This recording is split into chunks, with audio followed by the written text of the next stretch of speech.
She's #1 at being dumb, the new face of the DNC. Gather round, cause that's our Jazzy. Yeah, baby. Jasmine Crockett's got another hot take. No blacks and whites on a wedding cake. The Democrats' new chosen one, Jasmine Crockett, is in the news again for an old clip where she attacked Florida Rep. Byron Donalds for marrying a white woman. Greg Gutfeld didn't just challenge Jasmine Crockett on live TV, he dismantled her in real time. What unfolded wasn't debate, it was controlled chaos. Razor-sharp wit, surgical timing, zero mercy. Crockett came in with rehearsed lines and camera-ready theatrics. Gutfeld came armed with confidence, fury, and precision. Within seconds, her act collapsed. The crowd didn't just react, it exploded. Laughter, shock, disbelief. Social media caught fire almost instantly. Clips spreading everywhere. Or literally, it's because you married a white woman and so you think that whitewashed you. That's not very woke, is it? Of course, Crockett isn't the only Democrat who's opposed to interracial marriage, or else more Democrats would have voted for this one. Racist! Any illusion of polite political exchange shattered on impact. This was unfiltered, brutal television, and Crockett never saw it coming. What made it worse wasn't just what Gutfeld said, it was how effortless it looked. No raised voice, no scrambling, just calm dominance. Crockett tried to interrupt, tried to regain control, but every move only dug the hole deeper. The harder she pushed, the smaller she looked. You could see it in her face, the moment she realized this wasn't going. According to script, the jokes stopped landing. Plantation. Tyrus, I go to you for no particular reason. Is she making any point there?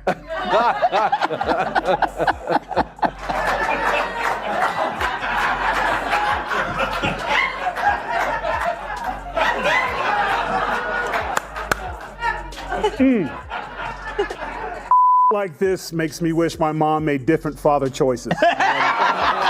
Because we all get sucked into this. Like, this is, if you're gonna talk about black history, at least know it. This is, at least know it, okay?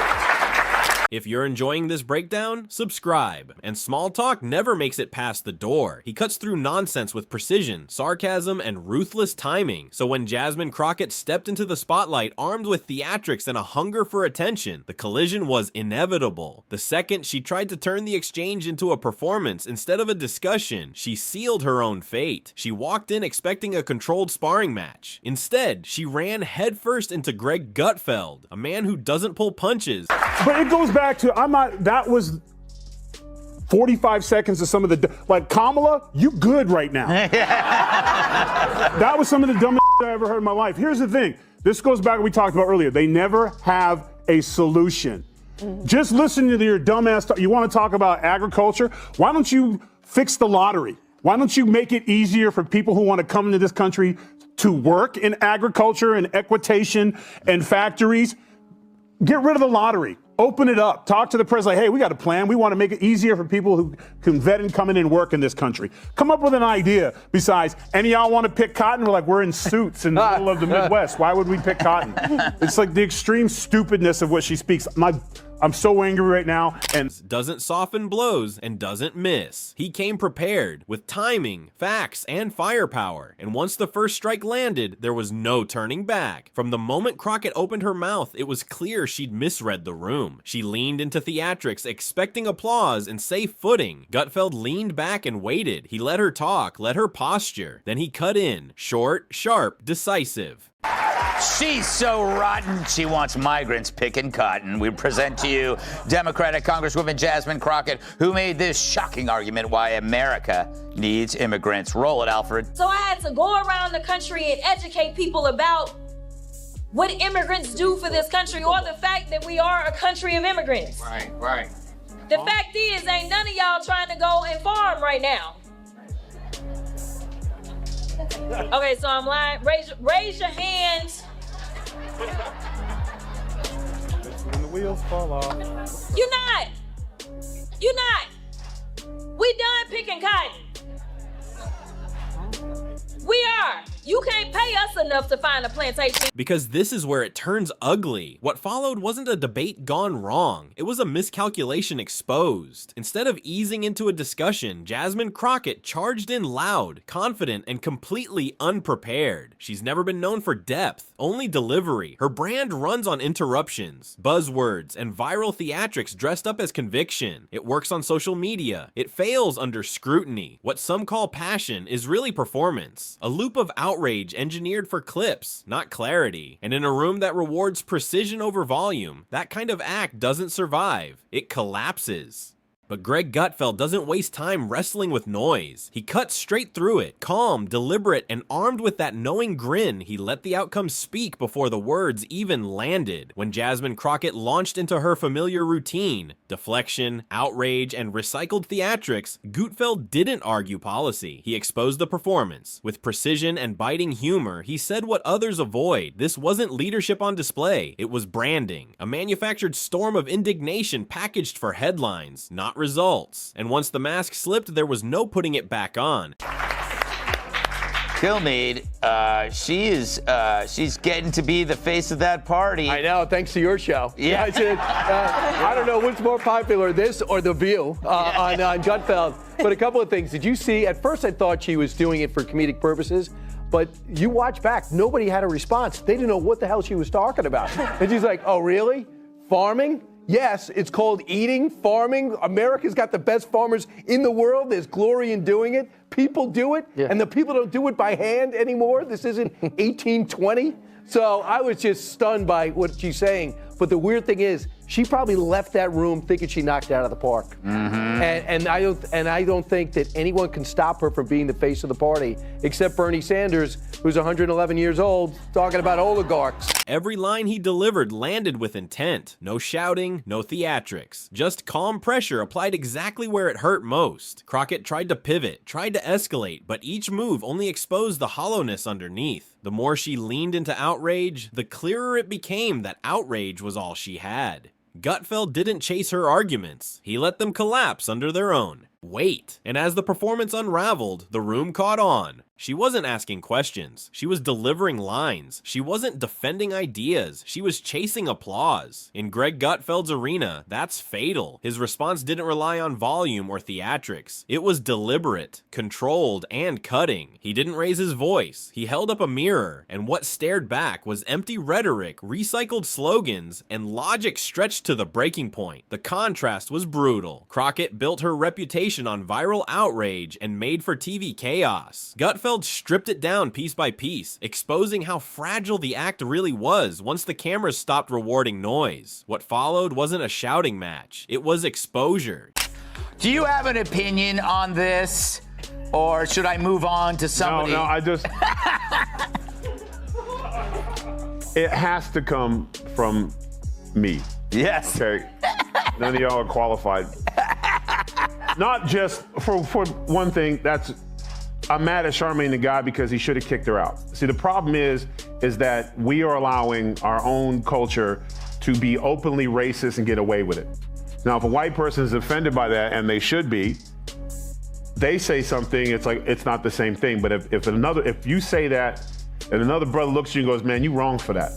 And I don't want you on my show. Get the hell out, because I'm telling you right now, if I was not on the show, which happens sometimes, and someone was sitting in his chair and he was complaining about black men this and black that, and they shouldn't be here, and you know what happens when a white woman marries a black guy, you would not have seen that guy in the next segment. He would have kicked his ass off, because you're not gonna talk about somebody that I care about like that, or another person like that. That's the problem. Each pause worked against her. Each attempt to pivot only highlighted how thin the substance really was. The louder she tried to sound, the weaker the message became. Meanwhile, the contrast kept widening. Discipline versus disorder, clarity versus chaos. The audience felt it shift in real time. This wasn't about ideology anymore. It was about credibility, and once credibility cracks, no amount of performance can hold it together. Greg Gutfeld cut straight through the chaos, exposing the contradictions beneath the outrage.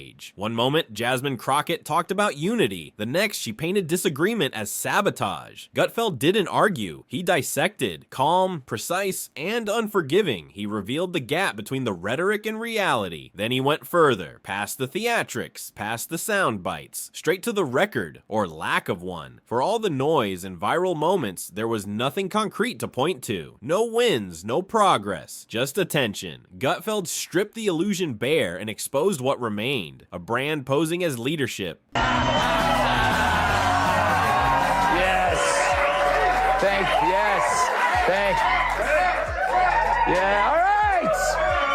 All right, stop it! Although I must say you have great taste. Happy Wednesday, everyone. Oh, man. Okay.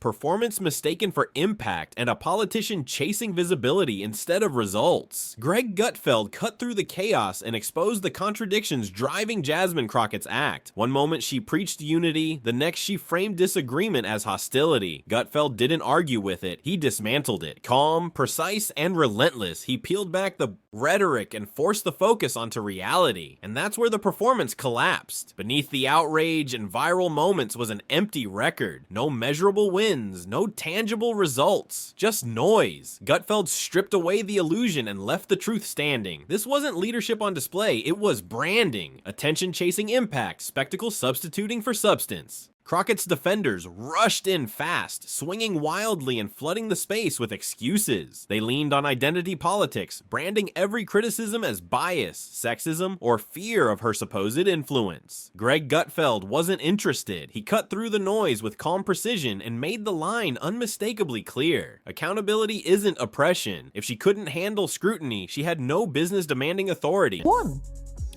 Jesse, you know, they called Musk a Nazi, and next thing you know, you got swastikas on cars. They called Trump Hitler and a Nazi and a fascist, and he got shot.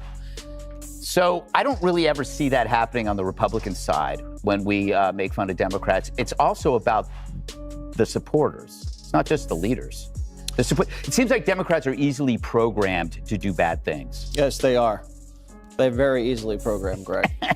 I made you say that. The public reaction was brutal and immediate. Social media lit up with memes, clips looping like knockout highlights, and the truth became impossible to dodge. Jasmine Crockett wasn't ambushed. She walked herself into it. No traps, no tricks. She chased the spotlight, misread the room, and forgot one fatal detail. Gutfeld doesn't trade talking points. He dismantles them, cleanly, publicly, and without mercy. The louder the excuses got, the clearer the loss became. Deflection replaced defense. Emotion replaced explanation. Every attempt to reframe this moment only confirmed what viewers already saw. This wasn't bias at work. It was exposure. Crockett's confidence had carried her into the spotlight, but confidence without substance doesn't survive pressure. And pressure was exactly what she couldn't handle. The exchange didn't end with a dramatic walk-off or a final shout. It ended worse, with clarity. The kind that sticks. The kind that doesn't fade when the clips stop circulating.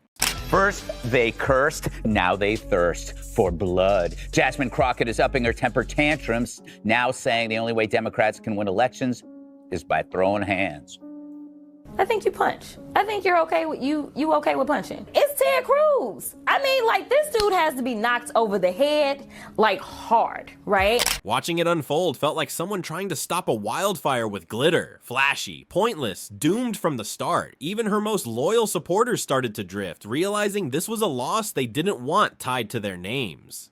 Greg Gutfeld wasn't just dismantling a rant, he was tearing apart an entire style of performance-first politics that Jasmine Crockett represents. The kind that mistakes trending hashtags for leadership and noise for progress. And he did it without raising his voice. After shredding the arguments and exposing the empty record, Gutfeld delivered the real message. Leadership isn't about shouting louder or chasing clicks. It's about results. And when effort is replaced with attention-seeking, exposure isn't optional, it's inevitable. That realization spread fast. The room shifted. What started as entertainment turned instructional. Viewers weren't just laughing, they were connecting dots. This wasn't about personality clashes anymore. It was about credibility under pressure. The performance model failed in real time, and once that model cracks, it doesn't recover. The spectacle lost its power, the sound bites lost their bite, and the moment stopped being hers. From that point on, there was no comeback arc. Now she claims that she wasn't talking about Abbott's wheelchair at all.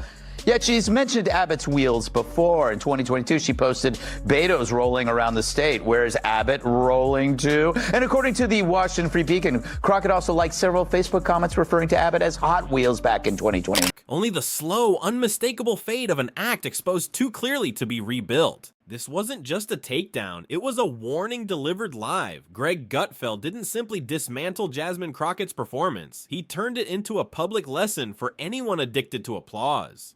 Volume isn't influence. Outrage isn't policy, and viral theatrics don't survive scrutiny. This wasn't a debate, and it was never close. Crockett tried to whip emotion into momentum, but her argument collapsed the moment it faced resistance. The reaction said everything. No cheers, no sympathy, just silence. The uncomfortable kind. The kind that exposes when an act falls apart in plain sight, and there's nowhere left to hide. This wasn't just a takedown, it was a public warning. Greg Gutfeld didn't merely puncture Jasmine Crockett's routine. He exposed the cost of politics built on applause instead of accountability. Loud doesn't mean strong. Emotion doesn't equal substance. And viral moments don't hold up under pressure. The exchange was never competitive. Her arguments unraveled the moment they were tested. When it ended, there was no roar from the crowd, just silence. Not confusion, recognition. The kind that hits when a performance collapses in full view and everyone realizes they've just watched credibility evaporate. How long is she going to keep this thing that she wasn't talking about, the wheelchair? Yeah.